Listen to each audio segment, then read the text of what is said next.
Welcome back to The Haunted Beard, everybody. Thanks for joining me. So today I want to officially conclude my Texas Chainsaw Massacre franchise reviews with giving you my official ranking video. Real quick though, before we get into it, today is a good and happy day, as I just found out merely a handful of minutes ago that I just received my first Patreon member. And I am elated and forever grateful. Now, unfortunately, I'm probably going to mispronounce your name, but I do want to give a special shout out to Milos Petrovic for being my very first Patreon member here on The Haunted Beard. I'm very grateful and very appreciative. Thank you so much. Okay, well, without further ado, let's get into my official ranking for the Texas Chainsaw movies. Here goes all 9 movies. Let's get into it. So coming in at number 9, the bottom of the barrel, the worst of the worst for me, and this was an easy one. This is the latest from 2022, Texas Chainsaw Massacre, which is, I guess, technically a sequel to the original film. And this thing is just horrific. I can honestly say it's one of the worst films I have reviewed on my channel, certainly in the top 10, possibly even in the top 5 worst movies I reviewed on my channel. There is only one scene in this entire film that I would even say I enjoyed, and it is the kill in the ambulance where Leatherface snaps the police officer's bone off of his arm and then stabs him in the neck with it. It's a pretty cool kill. The rest of this thing is atrocious. First of all, this movie has all sorts of social commentary and agenda stuff that it wants to shove down your throat, more specifically in the opening half hour. But it feels so forced, so unnecessary. It just doesn't have anything to do with anything. It's a Texas Chainsaw movie, right? Why are we talking about gun control and climate change and all that stuff? It really just has no place in this movie whatsoever. So if all that stuff isn't annoying enough, the characters are equally annoying and obnoxious. And then, as if all of that isn't bad enough, you get to the last 25 to 30 minutes of this movie, and there are some of the most mind-numbingly dumb things that are done. It's just absolutely infuriating. Really, I completely and totally checked out when they brought back the character of Sally. She's been waiting 50 years for her chance at revenge. She goes into Leatherface's house, walks up the stairs with her shotgun out, goes into his room. He's sitting there on the bed with his chainsaw away from him on the floor, and she doesn't pull the trigger. She wants to have a conversation with him. It's so irritating and maddeningly stupid. She wants to have a conversation with him, and then she gets all like offended and upset because he doesn't even remember who she is, and then she lets him walk out the door. That was the last straw. I was done, and I'm not going to spend any more time talking about this movie. Texas Chainsaw Massacre 2022 is dead last. Coming in at number 8, and this is a film that I thought was going to be dead last, but unfortunately I was proven wrong. But my number 8 is Texas Chainsaw 3D. And this is the movie that I guess the previous one I just talked about kind of retconned, because this is also supposed to be seen as a direct sequel to the original film. But anyways, this one just has a lot of typical kind of cliche bad horror movie stuff in it. Dialogue has just, kind of cringe moments. Some of the acting is really not very good at all. A lot of that stems from the mayor character, who is very obnoxious, very generic cliche type of antagonist character, very over the top and just annoying. There's also a lot of stupidity and dumb decisions made in this one as well. Again, a lot of it involves the mayor character. He's just an all-around pretty terrible character that I really did not enjoy at all. There is some kind of decent gore here, which helps a little bit, but 90% of this thing is either actively bad or just very sort of, again, generic cliche horror movie stuff that we've seen a million times. But the worst offense is that they try to turn Leatherface into a victim, into this sort of anti-hero, to where now it's like we're supposed to feel bad for him and sympathize with him. And then the movie ends on the most ridiculous note where now Leatherface and Alexandra Daddario, because they find out that they're family, she just, I guess, forgives the guy that he just murdered a bunch of her friends and all is well, and now she's just going to take care of him. It's just so ridiculous and stupid. And that's why Texas Chainsaw 3D is my number 8. Coming in at number 7 is going to be Leatherface Texas Chainsaw 3. And really, the main thing about this one and why it's a couple spots above the previous two is that this is just a movie that is kind of boring and unmemorable. And it's not actively terrible, but it really doesn't do anything that I would call good. It's just one of those movies that you watch it and you kind of forget about it 10 minutes afterwards. There's nothing memorable. It doesn't do anything to set itself apart. It's just kind of meh. And beyond that, there isn't much more to say about this. It doesn't do anything worthwhile or memorable, and that's just kind of it. It's just boring and bland, and there's no reason to really even talk about it all that much more. So I'm going to end my thoughts right there. Leatherface Texas Chainsaw 3 is my number 7. All right, next up at number 6 is going to be Texas Chainsaw The Next Generation, starring good old Matthew McConaughey and Renee Zellweger. Now, I will say this movie is, if I could be objective, is worse than the previous entry. But this is a movie that I found entertainment in, at least in some parts of it, particularly towards the ending. The last 20 minutes or so of this movie is so completely bonkers and insane. It's kind of fun to watch, but this is one of those things so you could almost kind of classify as like so bad it's good type deal. Yeah, there's a lot of pretty terrible, again, just kind of generic, cliche, formulaic horror movie stuff here that we've seen so many times. A lot of stuff is not handled very well. There's some pretty bad acting, some pretty bad dialogue. Matthew McConaughey in this movie, you kind of just have to see him to believe him. I mean, my goodness, this guy is completely unhinged, and I was all here for it. It is pretty fun to watch. And even despite how bad this movie is, I would almost say it's a must-watch just simply for the last 20 minutes or so. Because the last 20 minutes are so completely insane, you just have to see it. Particularly when those two guys come into the house during the dinner scene that we've never seen before and really have no clue who they are.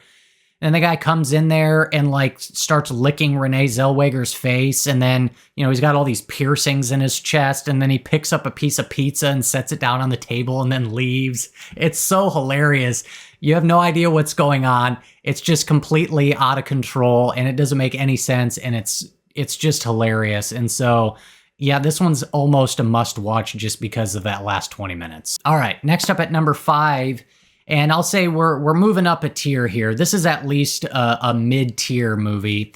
But for me, it's going to be Texas Chainsaw Massacre Part 2. And this one, if you've seen it, obviously, it's such a completely drastic shift in tone from the original film to where Tobe Hooper really wanted to lean into the comedic elements and, you know, some of the dark humor and stuff like that. And it is overall a mixed bag. But there are some elements here that I did enjoy, namely, like pretty much everybody who likes this movie, at least to some degree, Bill Moseley as Chop Top is worth the price of admission sort of thing. Yeah, he's pretty great in this, extremely memorable character, just weird, gross, twisted, and yet darkly comedic all at the same time. And, you know, just kudos goes to his character and his performance. He just creates such a memorable and bizarre character.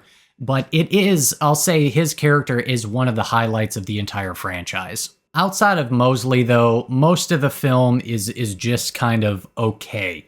Not a big fan of Dennis Hopper in this film. He just kind of feels out of place and doesn't really fit here all that well. And horror comedies for me are, it's typically one of my least favorite horror genres. And so it's just a really hard balance for me that oftentimes, more often than not, I don't really jive with horror comedies all that much. So this is kind of one of those cases. While there is some good stuff, there is some stuff that doesn't work here that much for me. So it's just kind of a mid-tier movie. That's why Texas Chainsaw 2 comes in at my number 5. Okay, next up at number 4. And I will say we're moving up another tier here to where the rest of these films I would say are pretty good to great. And so these ones I would say are I would give a recommendation to if you're a slasher movie fan type deal. Numbers 4, 3, and 2 were actually a little difficult to rank for me. And these are the ones where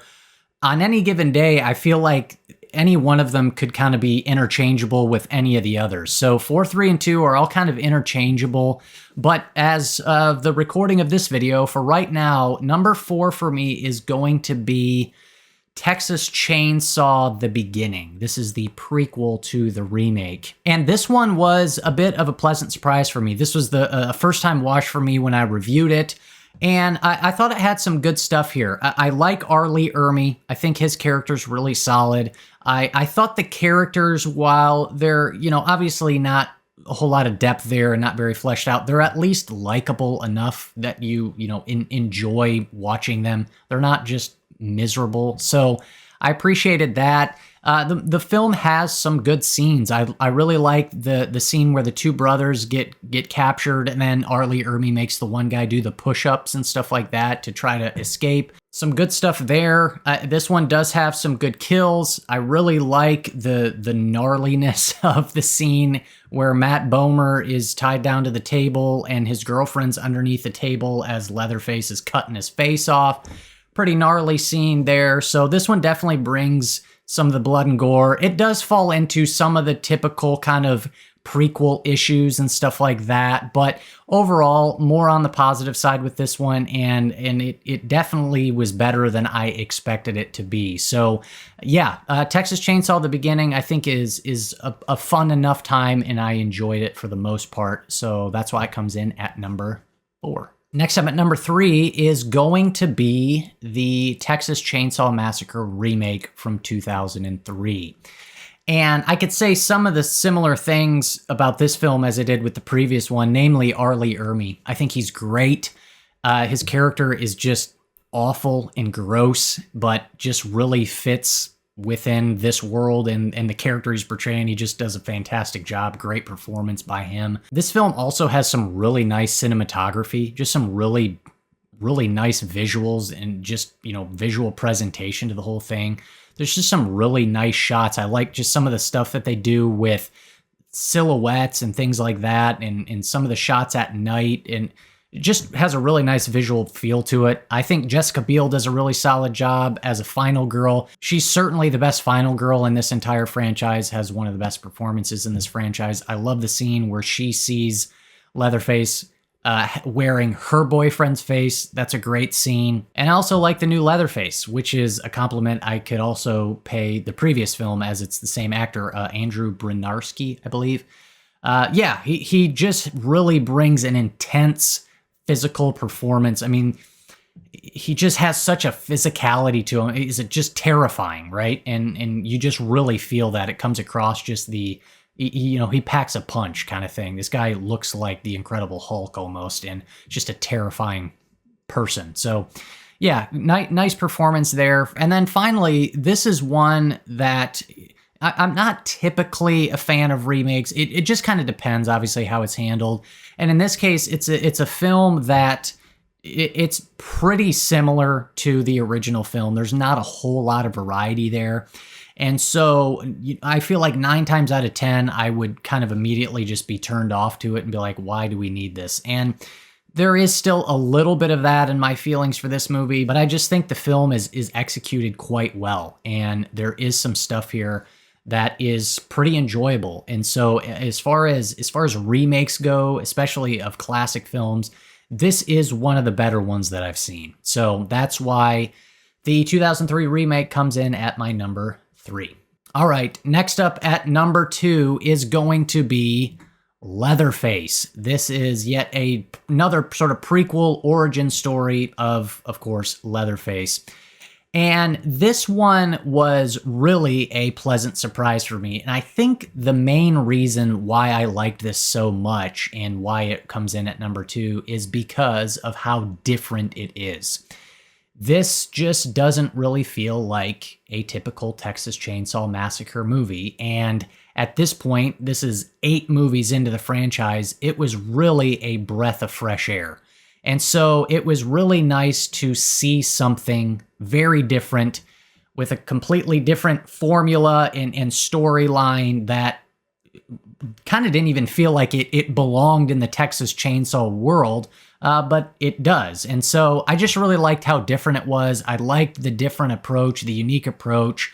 I liked the directors they brought on board. Can't recall their names offhand, but there are some directors that were known for some of their film work in the, French extremism movement. And so they brought kind of some of that visual flavor and some of that intensity into this. There's just some gnarly kills and gore in this movie. So, if you like gory goodness, you're definitely going to get it here in this one. I like that we get just a nice change of pace. You get different scenery, different locations. The movie kind of has just some nice pacing to it and just kind of flows. I like the opening sequence at the youth reformatory home when all the people are breaking out. That's a pretty cool scene. I really like the scene at the diner where they, rob the place and shoot up the place. And like I said, the kills are pretty top-notch as well. So there are some complaints and issues that I have with it. I'm not a big fan of Steven Dorff's character. He just, again, kind of feels very sort of cliche and generic. And there is some stuff with the final reveal of who Leatherface is. It's not the most believable person that this kind of, smaller guy grows into, who we know as Leatherface. So there's definitely some issues I could have with it, but overall, I just really appreciated the change of pace, and it was kind of a pleasant surprise that overall I had a good time with it, and so that is why it's my number 2. And finally, my number 1, I mean, what else could it be? It's, of course, the original from 1974, and this is a film that is in my top 10 horror movies of all time. I love it. It's just fantastic. This is pure horror. I said in my original review for it that, yeah, there are some horror films you can get with more in-depth or fleshed out characters. There are some horror films that have more kind of involved in complex plots. But if you want pure horror with straight up insanity and chaos, it doesn't get any better than this. This is a film that has such a unique visual look to it. I also said in my review, this almost feels like a found footage film of this truly psychotic family are making these home videos in the backwoods of Texas. And this happens to be a video, it feels like it belongs in some sort of police evidence file type deal.